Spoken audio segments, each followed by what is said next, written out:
Hey everybody, this is John. Hey, so today I'm finally going to do my definitive boot review. And this has been a work in progress for probably the last 6 months, and I've had great intentions but haven't had the time up until now.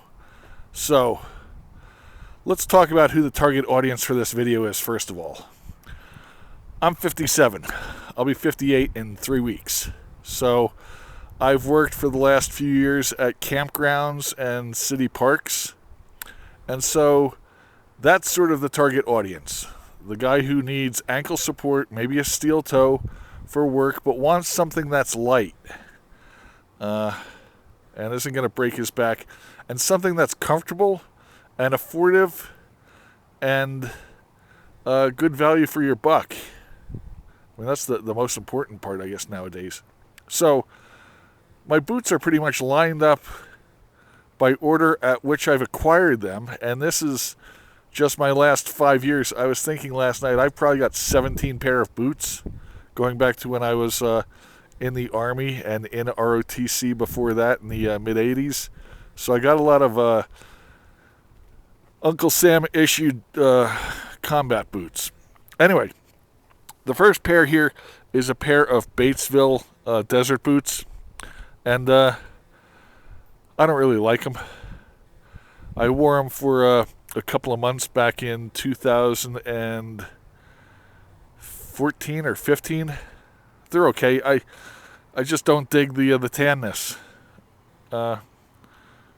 Next. So these are a pair of Donner EMS and EMT boots. They are the short ones with the zipper side, and the zipper sucks, and I didn't realize that until after the fact. I thought the zipper would make it a lot easier to put on and take off, but it doesn't. It's just basically another thing to break later on in life. Now, from these boots on, there was one thing that I had to do to really sort of bring them up a notch, and what I did was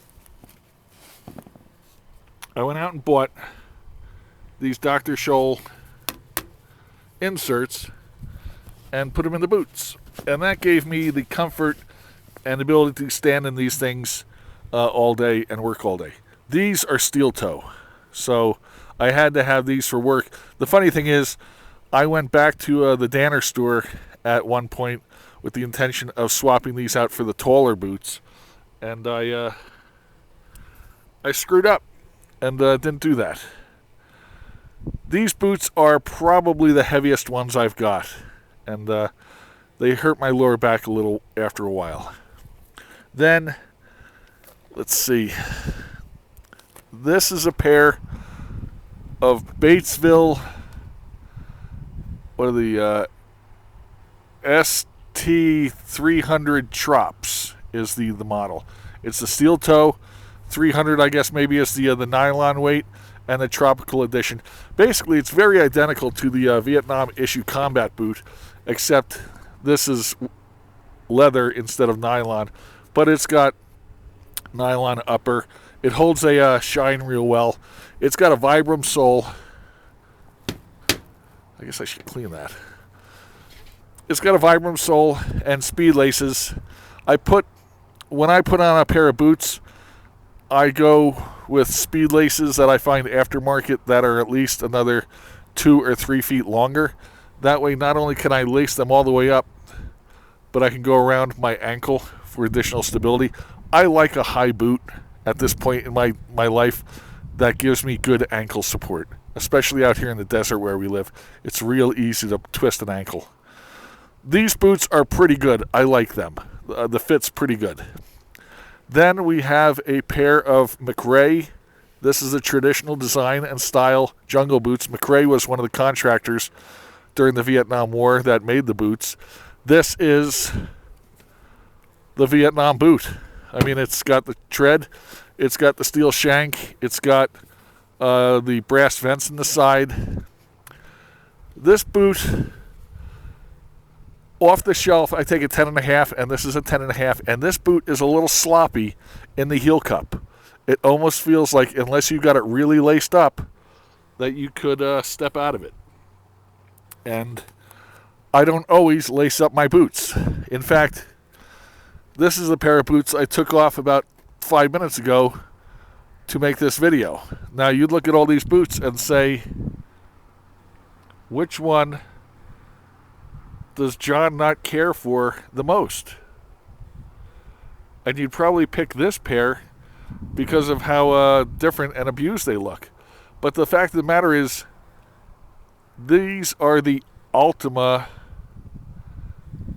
desert boots. The ones, the newer version with the nylon collar up around here. Altama also had the contract during the Vietnam War to make boots. So the traditional boot, a little narrower on the nylon here, nylon around the other collar, padded, and a little wider. Now, these boots only look like this because I live in the desert. As you can see, that's my playground over there. So these boots get beat up every day, and every few days I polish them back up and start all over again. Now, the thing that makes these boots different or more interesting is right out of the box, they felt great and they fit great.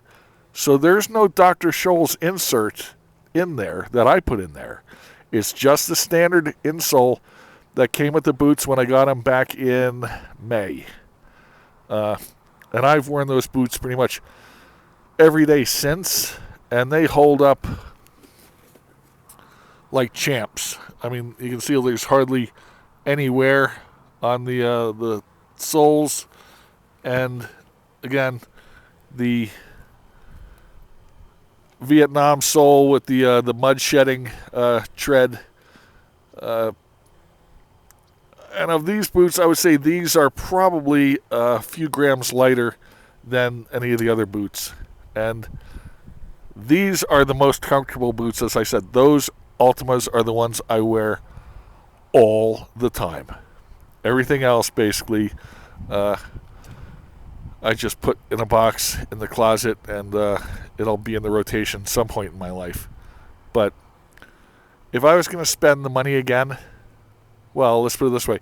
Next time I'm looking for a pair of desert boots or jungle boots, what I'm going to wind up doing is going for a pair of the Altama traditional Vietnam style boots. Because keep in mind, these boots here are about $160 or $170, the updated version. But the more traditional Vietnam style version that they produce is almost half that price. So at some point, I may go for a pair of the Altama traditional boots with the hope that they are even a little lighter still. Because after a full day, I don't care what you're wearing at my age, you're starting to feel the your feet. Anyway, that's all I've got for you. All the boots are about the same price. If you have any questions about them, let me know down in the comments, and I'll answer them accordingly. Otherwise, it was a pleasure talking to you. John out.